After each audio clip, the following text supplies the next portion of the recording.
Before the Second World War, Vietnam as well as other parts of Indochina were French-controlled territories. During the war, Japan had seized large parts of this territory, with America aiding the Vietnamese to fight the Japanese. At the conclusion of the war, France tried to step back in, but were met by nationalists seeking an independent Vietnam. The fighting between France and the nationalists ended with the Battle of Dien Bien Phu in May 1954, which ended nearly a century of French colonial rule in Indochina. This decisive Viet Minh victory forced Western powers to negotiate Vietnam's future at the Geneva Accords. It was initially agreed that Vietnam would be split in two by the 17th parallel, and its future would be decided via a nationwide election in 1956. There was a clear favorite to win this nationwide election, and that was Communist Ho Chi Minh, who was expected to gain around 80% of the total vote.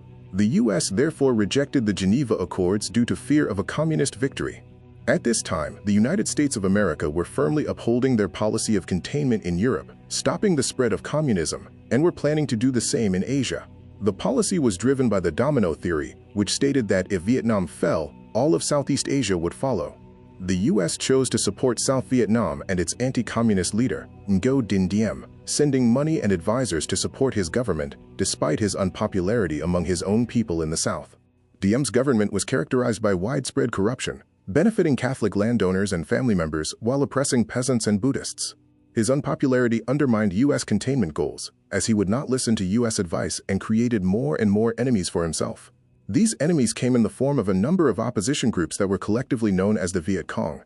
In 1960, the National Liberation Front was created by Ho Chi Minh and the Viet Minh, which brought together these various groups into a single fighting force with the aim to bring Vietnam together as a communist nation.